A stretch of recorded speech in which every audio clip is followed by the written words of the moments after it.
Just common tools used to install the whole thing. We have a saw, screw guns, adhesives, all typical tools for this installation process. Here we are in our standard bathroom setup with our bathtub. This is a 5-foot long tub, which is our standard size. In order to get started installing the shower pan, we need to remove the tub from the space. First thing that we want to do is take measurements on the pan so that we can transfer those onto the floor and take the subfloor out. We're going to mark that on the floor. Make sure the pan will fit between the walls. We're going to go ahead and cut this section of subfloor out where the pan is going to set. We're going to begin with this regular circular saw. We're going to want to set the depth to the same thickness as the subfloor so that we don't cut into any of the joists or anything below.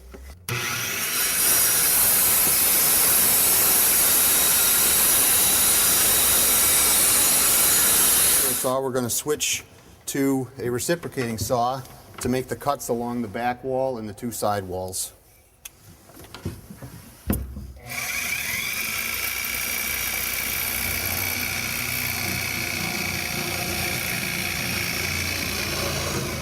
In most cases, the subfloor is glued to the floor joist, which could make this a little difficult, so a little extra effort might be required. For the studio setting, we've not glued the pan in.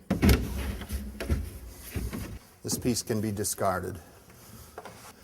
The structural pan needs to set on floor joists spaced no wider than 16 on center.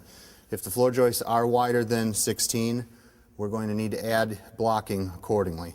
We want to put perimeter blocking all the way around the outside of the pan. In addition, we want to put a couple of blocks on either side of the drain. So here we are with the shower pan we're going to install in this space. We've just removed the subfloor and added in the required blocking for this pan. This pan is structural, so it'll span on 16 on center floor joists, and we have to put blocking around the perimeter of the pan. Move this pan to the side so we can see the blocking we've put in around the outside edge and then again on either side of the drain. This is a left-hand drain pan replacing the left-hand tub that we took out.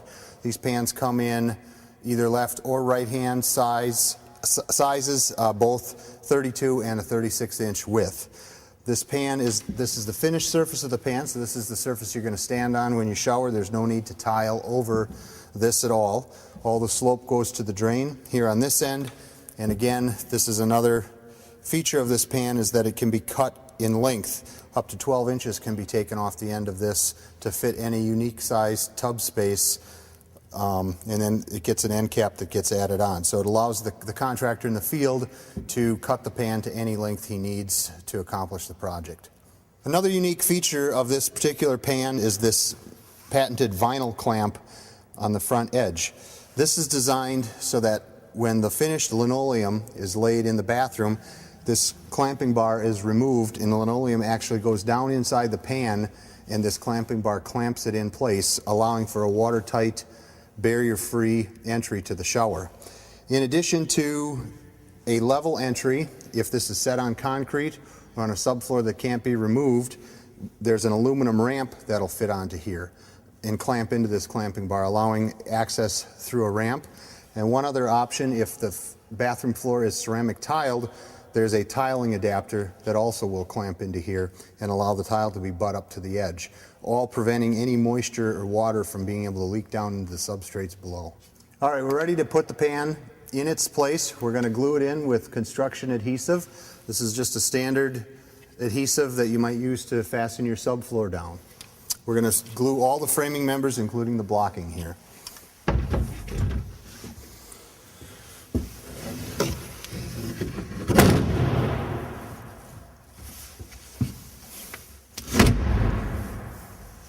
Once the pan is set into the floor, setting on the floor joists, we're going to check it for level. We want it to be level both directions so we don't conflict with the pitch to the drain. So we're going to check it along this front edge, make sure that it's level this direction. All the pitch is behind where I have the level set right now, so that front edge should read level.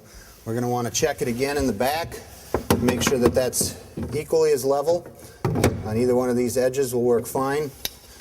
And then we're going to check it both right and left edge also. Once the pan is determined to be level, we can go ahead and fasten it in. There's two locations to fasten the pan, one along all three sides. There's a nailing flange. We're going to pre-drill some holes and fasten the screws, typically into studs. In this case, we've got plywood on the walls. We put plywood on so that we can fasten grab bars or anything else, towel bars, what have you, to the wall. In the event that we have studs back there, we're going to drill where the studs are to fasten the flange into the wall. Again, on this front edge, we're going to lift this clamping bar we talked about earlier. Beneath it, there are pre-drilled holes for us to fasten into the blocking along the leading edge that we had put in. So we'll get started, first of all, taking the clamping bar out.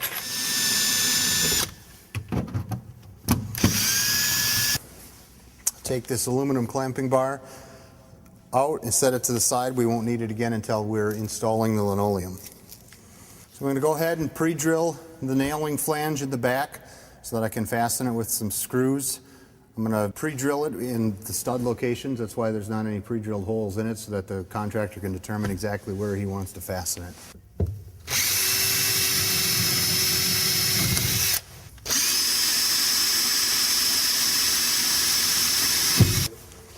We recommend you use screws that are either stainless steel or anti-corrosive of some sort to fasten everything down here.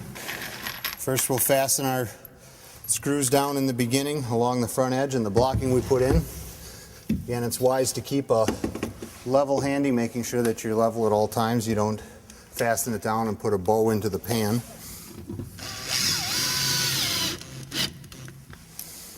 Try not to over tighten the screws, just snug them into the glue that we have beneath.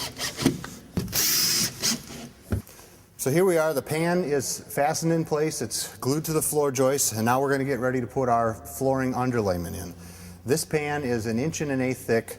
The subfloor we're working on is 3/4 of an inch thick. Because the pan is setting on the floor joist, we're set up here to run any standard linoleum underlayment in right against the pan. Everything should flush up and should allow us to create a barrier-free entry. So we're going to clean this area up and get ready to put the underlayment down. Okay, so we're ready now to fasten in the linoleum underlayment. We're going to glue it down using a standard construction adhesive and then fasten it with screws into that adhesive. You'll want to pick a underlayment that has the right thickness to allow you to come out flush with your floor. In this case, we're using a 1/4 inch thick underlayment. And once we put glue down and install that, we should be just about flush, which is exactly what we're after.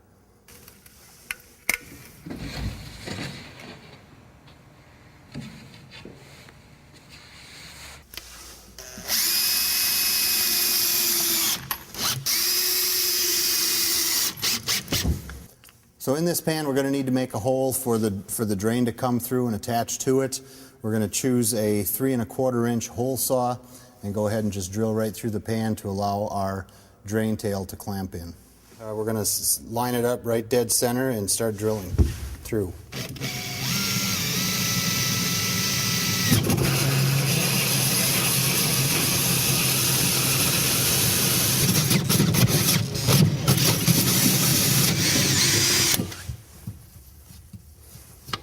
Okay, once the hole is drilled, the plumber's going to fasten his drain tail and clamp it to the pan. When that's through, we're going to put our drain grate cover right on the hole, and it just sets in place. Makes it easy for the homeowner to pop it out and clean the drain out when necessary. So now we're ready to install the linoleum flooring, and we're going to get our floor prepped for that.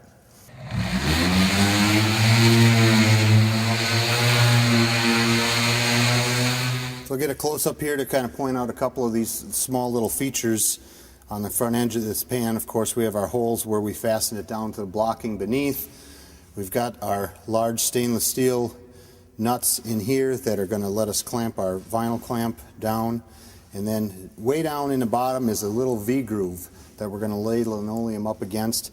It's actually designed for the contractor to run his knife down in against that line to cut a straight edge on the linoleum to be clamped to. So those are some neat features here. And again, the close-up should point out that we've got a nice level entry here. When we bring our linoleum in, it's going to bridge right over this gap and come in. and we're going to be perfectly flush all the way across. Here we're ready to glue our linoleum in place. We've made some of our pre-cuts to it, and we're going to get it glued down and laying into the pan so that we can make sure that we get our final cut before we put our clamping bar down. Now that we have this linoleum in, I want to take a minute and explain how this can be done in a bathroom where the linoleum is in good shape when we pull the tub out. In many cases, a bathroom has linoleum that is adequate and doesn't need to be changed. This system allows us to simply peel the existing linoleum back away from the tub before we take it out, and then dropping the new pan in down onto the floor joist. When we're done installing the pan, we can let the linoleum lay back down and proceed to cut it and clamp it in, avoiding needing to remove everything in the bathroom to just change out the tub. So now we're ready to cut the linoleum into the shower pan. It works best to retract the blade, pressing the nose of the knife right down into that groove.